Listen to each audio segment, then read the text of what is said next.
तो फिल्म की शुरुआत एक जंगल से होती है जहां अमेंडा नामी लड़की को होश आता है। उसके पेट पर जंजीर से कैमरा लगाया गया था और जहां उसे होश आया था वहां भी दरख्तों पर कैमरास लगे थे। अब सीन कट होकर हमें 3 दोस्तों के ग्रुप को दिखाया जाता है जो पार्टी से निकलती है। इनमें से अमेंडा नामी लड़की को किसी का मैसेज आता है जो उसे मिलने बुला रहा था। अमेंडा अपने फ्रेंड्स को छोड़कर उससे मिलने के लिए निकल जाती है और रास्ते में मुसलसल उसे ऐसा लग रहा था कि जैसे कोई उसका पीछा कर रहा हो। फिर उसी टाइम जो उसे बुला रहा था वो उसे एक जोकर इमोजी सेंड करता है और पीछे से जोकर का मास्क पहने 2 लोग उसके मुंह पर कपड़ा बांधकर उसे पकड़ लेते हैं, जिसके बाद उसे जंगल में होश आता है। वो परेशान थी कि वो यहाँ आई कैसे थी और उसे लाया क्यों गया था। वो जब इधर उधर घूमती है तो उसे मिसिंग लोगों के कुछ पोस्टर्स मिलते हैं जिनमें से एक उसका भी था, जिसे देखकर वो और भी ज्यादा घबरा गई। अभी वो शौक से निकली नहीं थी कि उसके सामने दोबारा 2 मास्क पहने लोग आ गए,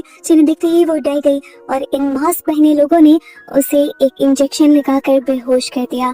इस मिनट बाद जब उसे होश आया तो उसे एक कुर्सी से बांधा गया था। उसके सामने कैमरा लगा था जहां से उसे ऑर्डर दिया जाता है जबरदस्ती मुस्कुराने का और इसी आवाज के जरिए बताया जाता है कि ये एक मर्डर शो है। यहाँ पे लाइव स्ट्रीम चल रही थी और लोग मुसलसल मैसेजेस कर रहे थे। उन मैसेजेस में अमेंडा को मारने के तरीके बताए जा रहे थे और इस तरह अमेंडा को मार दिया जाता है। अगले दिन जंगल में पुलिस वालों को एक लड़की की कटी फटी लाश मिलती है। पता चलता है कि ये अमेंडा की लाश थी और इस तरह इस मर्डर की खबर बहुत ज्यादा वायरल हो जाती है। ये इस शहर में इस तरह का होने वाला पहला मर्डर नहीं था। पहले भी बहुत से लोग ऐसे ही अजीबोगरीब तरीके से मारे गए। उन्हें किसने और कैसे मारा आज तक पुलिस वाले इसका सुराग नहीं लगा पाए थे। खैर अब सीन शिफ्ट होते हैं एक पॉडकास्ट की तरफ जिसे होस्ट कर रहा है ईथन, जो कि एक मशहूर यूट्यूबर है। ईथन इस टाइम उसी मर्डर शो के बारे में बात कर रहा था जिस मर्डर शो में अमेंडा को मार दिया गया था। वो बताता है कि लोगों को इंसानों को मरता हुआ देखकर मजा आता है और डार्क वेबसाइट पर ऐसे शोज की काफी धूम मची हुई है। लेकिन हैरानी की बात है जहां आम इंसान इस वेबसाइट को इतनी आसानी से अप्रोच कर लेते हैं, पुलिस अभी तक इसका कोई सुराग नहीं लगा पाई। वो इस टाइम पुलिस को क्रिटिसाइज कर रहा था, लेकिन वो अपने पॉडकास्ट में क्लियर कर देता है कि वो पुलिस से नफरत नहीं करता, बस इतना चाहता है कि पुलिस अपना काम अच्छे से करे। इसी पॉडकास्ट के दौरान ईथन को किसी की कॉल आती है। जैसे ही वो रिसीव करता है तो इस कॉल में सिर्फ एक लड़की की चीखने और चिल्लाने की आवाज थी, उसके अलावा कुछ नहीं। ये लोग अब इस पॉडकास्ट को एंड कर देते हैं और तभी ईथन को उसकी मॉम की कॉल आती है। वो रो रही थी और वो ईथन से इतना ही कह पाई कि वापस आ जाओ। ईथन जब गया तो उसे पता चला कि उसकी बहन का मर्डर हो गया था। अमेंडा उसी की बहन थी। वो बहुत ज्यादा दुखी हो जाता है और एक और पॉडकास्ट करता है जिसमें वो बताता है कि उसकी बहन को मरे तकरीबन 1 हफ्ता हो चुका है, लेकिन पुलिस वाले अभी तक उसके कातिलों का पता नहीं चला पाए। ईथन अब अपनी बहन के घर चला जाता है दुख में।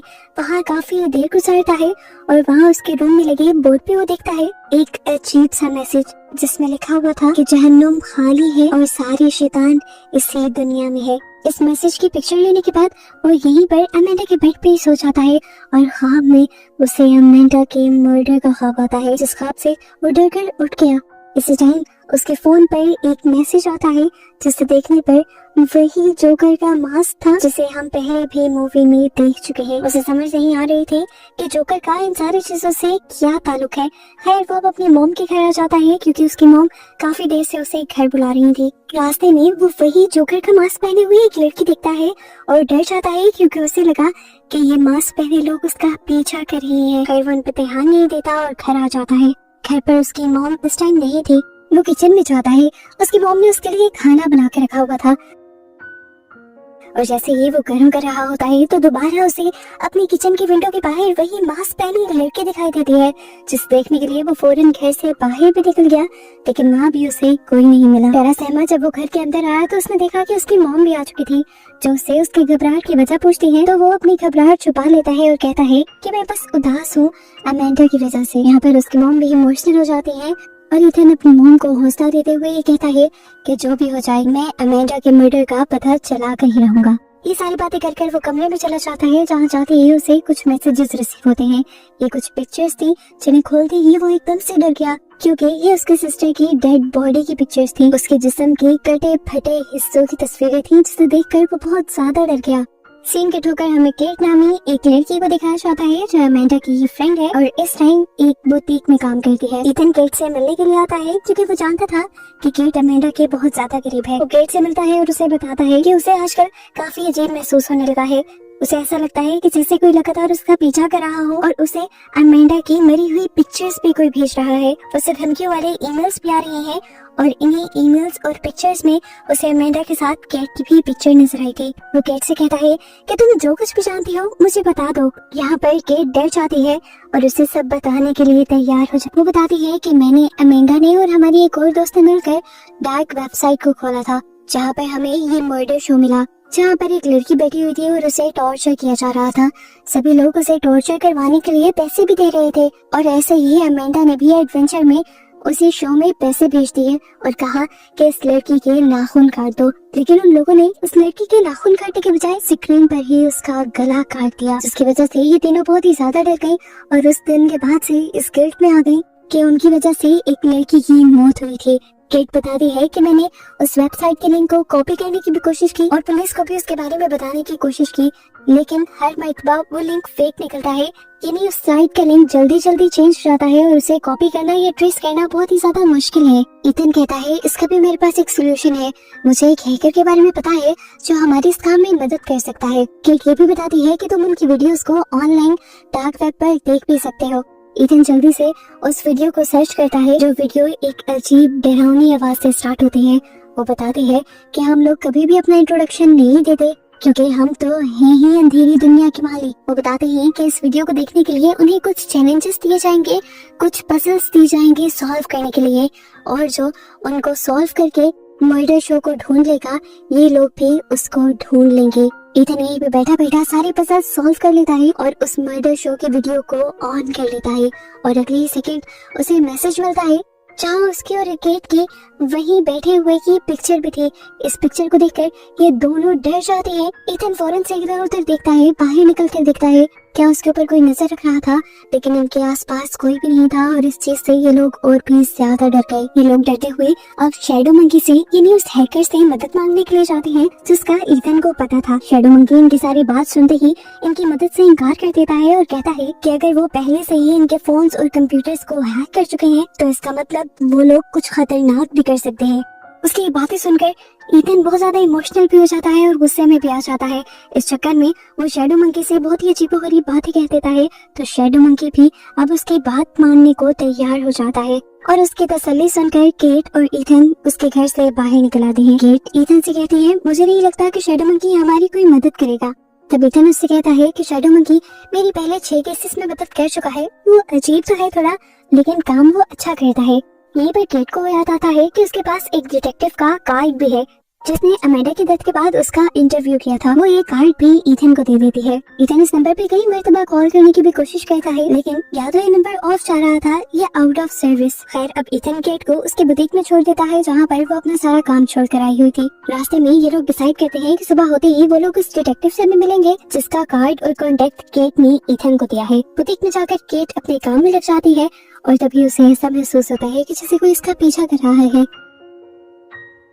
वो खुद भी बाहर की तरफ जाती है तो वहाँ कोई भी नहीं था। वो वापस आकर अपनी जगह पर बैठ जाती है और इतनी ही देर में इथन भी उसे वीडियो कॉल कर लेता है। काम करते हुए ये लोग इस केस पर भी वर्क करना चाहते थे। बातें करते हुए इनकी दोस्ती भी काफी अच्छी हो जाती है और तभी यहाँ की लाइट भी चली जाती है। केट उठकर फ्यूज देखने के लिए जाती है तो तभी उसे अजीबोगरीब आवाजें भी अब सुनाई देने लगी थी। केट पीछे मुड़ के देखती है तो वहाँ पर एक क्लाउन टॉय था जिसके अंदर से वो क्लाउन वाला म्यूजिक बज रहा था। इथन जल्दी से केट को वहाँ से भाग जाने को कहता है क्योंकि उसे पीछे एक साया दिखाई दे रहा था। केट ने जब पीछे मुड़कर देखा ये वैसे ही जोकर का मास्क पहने एक लड़की थी जैसे मास्क पहने लोगों ने अमेंडा का मर्डर किया था। इससे पहले कि वो वहाँ से भागकर कुछ कर पाती उस पर हमला करके उसे बेहोश कर दिया जाता है जिसके बाद का उसे कुछ पता नहीं चलता। इथन जो अपने फोन से ये सब कुछ देख रहा था वो केट की मदद भी नहीं कर पाता। जोकर का मास्क पहने वो लोग इस फोन को उठाते भी हैं तो इथन उन्हें धमकी देता है कि मैं तुम्हें ढूंढकर मार दूंगा, लेकिन वो तो उसकी बात को सुनते ही नहीं। यहाँ दिखाया जाता है कि जब केट को होश आया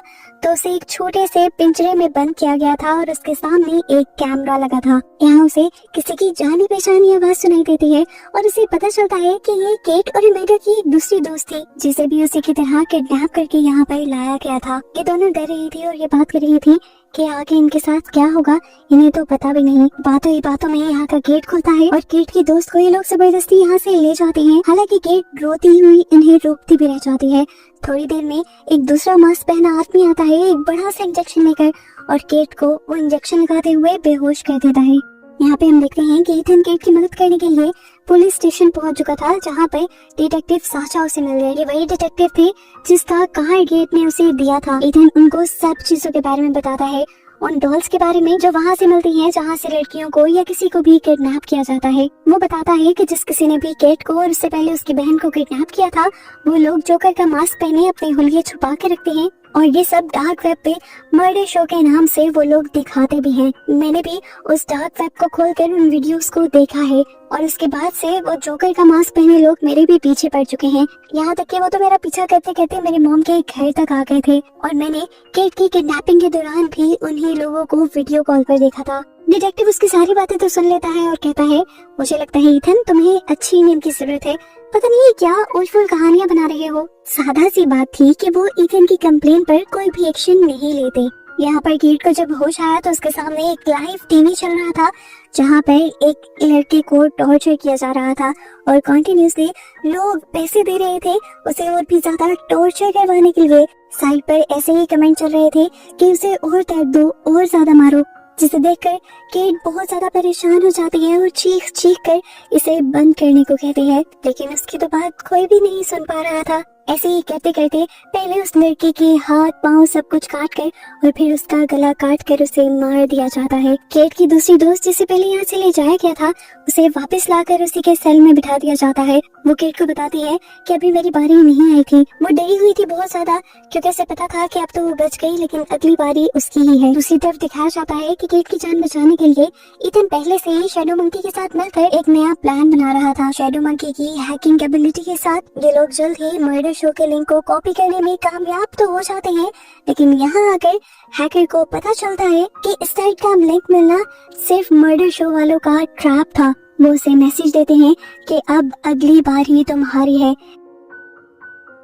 इससे शैडो मंकी थोड़ा सा डर जाता है लेकिन फिर अपने आप को काम डाउन करते हुए इथन को बताता है कि उसने अपने सारे सिस्टम पर बहुत ज्यादा सिक्योरिटी लेयर्स किए हुए हैं जिसकी वजह से कोई भी उसका पता नहीं चला पाएगा। लेकिन तभी उसने रियलाइज किया कि उसका कैमरा अभी भी ऑन था जिसकी वजह से ये लोग उसे देख पा रहे थे। अब तो वाकई डरने वाली बात थी। वो उठकर अपने बचाव के लिए गन उठा लेता है और साथ ही ईथन को किसी भी बुरे टाइम के लिए एक चाकू देता है। खैर ये लिंक कॉपी करने के बाद ईथन दोबारा पुलिस वाले के पास जाता है और उसे वही सारी कहानी सुनाता है, लेकिन पुलिस वाले अभी भी उसकी बात को सुनने को तैयार ही नहीं थे। दूसरी तरफ शैडो मंकी जो इस टाइम पार्टी कर रहा था क्योंकि उसने उस साइट का लिंक हैक करके अपनी तरफ से बहुत बड़ा मार्का मारा था। यहाँ इथन जिस टाइम डिटेक्टिव से बैठा बहस कर रहा था, डिटेक्टिव जब उससे सबूत मांगता है और इथन जैसे ही उसे सबूत दिखाने देखता है तो वहाँ पर सारी ही चीजें बदल जाती हैं, जिससे इथन और भी ज्यादा घबरा जाता है और पुलिस वाले उसे आराम से झूठा साबित कर देते हैं। लेकिन वो जानता था कि यहाँ पे क्या हो रहा है। वो जल्दी से वहाँ से निकलता है और शैडो मंकी को कॉल करके उसे वार्न करने की कोशिश करता है। वो उसे बताना चाह रहा था कि मर्डर शो के लोग उसके इस खुफिया घर को ढूंढ चुके हैं, लेकिन शैडो मंकी उसकी बात पे ध्यान नहीं देता बल्कि अपने काम में लगा रहता है क्योंकि उसे ये पता चलाना था कि आखिर मर्डर शो किस लोकेशन पर चल रहा है। और IP एड्रेस के जरिए वो ये बात पता भी चला लेता है और जैसे ही उसने एड्रेस का पता चलाया तो उसके कंप्यूटर्स हैक कर लिए गए और स्क्रीन पर वही जोकर वाली पिक्चर्स चलने लगी। पीछे से कोई जबरदस्ती उसके घर के अंदर आ गया। ये जोकर का मास्क पहने दो वही लोग थे जो मर्डर शो चला रहे थे और आखिर अपने मर्डर शो को सबसे छुपाने के लिए इन्हें शैडो मंकी को भी मारना पड़ता है। जितनी देर में यहाँ पर इथन पहुंचा तब तक काफी देर हो चुकी थी। वो लोग पहले ही शैडो मंकी को मार कर यहाँ से जा चुके थे और उसके तीनों कंप्यूटर्स की स्क्रीन पर मर्डर शो का इंट्रो चल रहा था। वो अब शैडो मंकी की तलाशी लेता है क्योंकि शैडो मंकी ने उसे बताया था कि वो मर्डर शो का एड्रेस कॉपी करने में कामयाब हो गया है। और फाइनली इथन को शैडो मंकी की पॉकेट से वो एड्रेस मिल भी जाता है। बिना मजाक किए वो उस लोकेशन पर पहुंचा जहाँ उसने जाकर देखा कि किस तरह बेहोश हुए लोगों को ये लोग जबरदस्ती अंदर की तरफ लेके जा रहे थे। इथन को लगा कि वो सबसे छुपकर अंदर की तरफ जा रहा है, लेकिन वो नहीं जानता था कि ये लोग उसे पहले ही देख चुके हैं और अब वो उसे बेहोशी का इंजेक्शन लगाकर उसी जगह पर ले जाते हैं जहाँ पर पहले से ही केट और उसकी दूसरी दोस्त को पिंजरे में कैद किया हुआ था इन्होंने। जब उसे होश आया तो वो केट के दूसरी साइड पर, जैसे ही उसे होश आया तो उसने भी अपने आप को पिंजरे में बंद केट की दूसरी तरफ पाया। इनके सामने एक तस्वीर चल रही थी जहाँ पर केट और एमेंडा की दूसरी दोस्त को बिठाया गया था मर्डर शो में टॉर्चर करने के लिए। सभी लोग पैनिक कर रहे थे, रो रहे थे, चिल्ला रहे थे उसकी हालत को देखते हुए, लेकिन ईथन नहीं। ईथन को याद आता है कि शैडो मंकी ने उसे एक चाकू दिया था। वो इस पूरे टाइम में इस चाकू का इस्तेमाल करता है और अपने आप को आजाद करवा लेता है। अपने आप को छुड़वाते ही वो इसी चाकू के जरिए केट का भी पिंजरा काट कर उसे भी आजाद कर देता है, जहाँ से बाहर निकलकर ये दोनों लड़ने का फैसला करते हैं। ये लोग वही ईथन का छोटा सा चाकू लिए हुए एक रूम में जाते हैं जो कंट्रोल रूम था। यहाँ पर बहुत सारी कंप्यूटर स्क्रीन्स थी और मास्क पहने एक लड़की जो इन्हें देखते ही अपने नुकीले पंजों से ईथन के ऊपर वार करने की कोशिश करती है, लेकिन तभी पीछे से केट आकर उस पर चाकू स्टैब करते हुए उसे नीचे गिरा देती है। इससे पहले कि ये लोग नीचे देखकर उसे मार पाते वो यहाँ से गायब हो गई। अब ईथन और केट अगली तरफ बढ़े जहाँ पर और भी जोकर का मास्क पहने लोग थे और ये इनका मेन रूम था जहाँ पर बैठकर ये लोग इंसानों को टॉर्चर किया करते थे। यहाँ पर आकर ये लोग और डिसअपॉइंट हो जाते हैं क्योंकि ये लोग अपने दोस्त को बचाने आ रहे थे जिन्हें पहले ही मर्डर शो के लोग मार चुके थे। केट को समझ आ जाता है कि इन्होंने यहाँ जगह जगह ट्रैप लगाए हुए हैं और यहाँ से ये लोग बचकर नहीं जा सकते। इससे पहले कि ये लोग यहाँ पर भाग पाते बहुत सारे मास्क पहने लोग इनके एक गेट तक इकट्ठे हो जाते हैं। ईथन अपने आप को बचाने के लिए वहाँ से एक टनल के अंदर चला जाता है, जबकि केट अब अपने डर से लड़कर इन लोगों से लड़ने का फैसला करती है क्योंकि वो जानती है कि अगर वो लड़ेगी नहीं तो वैसे ही मारी जाएगी। उसके हाथ में एक कुल्हाड़ी थी जिससे वो सबको मार रही थी। ऐसे में उससे बचने के लिए एक दो जोकर का मास्क पहने लोग उससे दूर भी हो जाते हैं, जिनका पीछा करने के लिए और ईथन को बचाने के लिए वो दूसरे रूम में जाते हैं तो उसे रास्ते में एक चैन सॉ मिल जाता है जिसे वो उठा लेती है। इन्हें हम देखते हैं कि कंट्रोल रूम में बैठी हुई लड़की जो अचानक से गायब हो गई थी वो वापस कंट्रोल रूम में आकर अलार्म बजा देती है और तभी एक कुल्हाड़ा लिए आदमी आ जाता है जो ईथन को ढूंढकर उसे मारने ही वाला था, लेकिन उससे पहले ही पीछे से केट ने आकर उसे चेन सॉ से मार दिया। अपने हाथ में चेन सॉ होने के बाद केट किसी से नहीं डर रही थी। उसके सामने जो भी आ रहा था वो उसे चेन सॉ से मार रही थी और इससे पहले कि वो असली मर्डर शो के ओनर को मार पाते वो आखिरी बंदा वैन में बैठकर यहाँ से भागने में कामयाब हो जाता है। अब सीन कट होकर हमें कुछ महीने बाद का सीन दिखाया जाता है। जो कुछ केट और ईथन ने किया था, सीरियल किलर्स के एक ग्रुप को उन्होंने मारा था, ये काम तो पुलिस भी नहीं कर पाई थी। सारे मीडिया के लोग पुलिस से उन सब चीजों के बारे में सवाल करते रहे, लेकिन पुलिस वालों के पास इन सब चीजों का कोई जवाब नहीं था। साल गुजरता है और हमें दिखाया जाता है कि ईथन ने अपने साथ होने वाले इस एडवेंचर पे एक किताब लिखी थी, जिस किताब की सेल्स बहुत ज्यादा हुई और वो इस किताब के जरिए बहुत ज्यादा मशहूर हो गया। यहाँ पर काफी सारे लोग दिखाए जाते हैं जो उसका ऑटोग्राफ लेने के लिए आए हुए थे, जिसके बाद ईथन घर चला जाता है। हम देखते हैं कि अब वो केट के साथ रहता है और वो दोनों एक अच्छी लाइफ गुजार रहे हैं, लेकिन उसके बावजूद इन्हें डर लगा रहता है कि कभी भी वो आखिरी जोकर का मास्क पहने आदमी आकर इन्हें मार न दे। इसीलिए ईथन हर वक्त एक गन पास रखता है, यहाँ तक कि वो जब क्रैश भी बाहर गिराने चाहता है तब भी वो गन अपने हाथ में रखे हुए था। गन गिराने के बाद उसे पास में एक मिसिंग पोस्टर दिखता है जिस पर उसी की पिक्चर बनी थी। ये वैसा ही मिसिंग पोस्टर था जो मूवी के स्टार्ट में हमने अमेंडा यानी ईथन की बहन के पास भी देखा था। इससे पहले कि वो कुछ भी रिएक्ट कर पाता या अपनी गन निकाल पाता, पीछे से कोई उसकी गर्दन में इंजेक्शन लगाकर उसे बेहोश कर देता है। ईथन को जब होश आया तो वो एक ट्रक की बैग से बंधा हुआ था और यहाँ पर बहुत से जोकर का मास्क पहने लोग थे जो उसके लिए बोले लगा रहे थे और आखिर में उसे $10,000 में एक लड़की को बेच दिया जाता है, जिसे देखते ही ईथन को याद आया ये वही आखिरी लड़की थी जो उस दिन इनसे बचकर भागने में कामयाब हो गई थी। ईथन इस टाइम शॉक में था कि तभी यहाँ पर मास्क पहने एक आदमी ने अपने चेहरे से मास्क हटाया। ये कोई और नहीं बल्कि वही डिटेक्टिव था जिसके पास हर मर्तबा ईथन मदद मांगने जाया करता था। ये सब लोग मिलकर ईथन के ऊपर हंसने लग जाते हैं और ये रिवील होता है कि असल में सारे ही पावरफुल मैन इस गेम के अंदर इन्वॉल्व थे और बस यही दिखाते हुए ये मूवी यहाँ खत्म हो जाती है।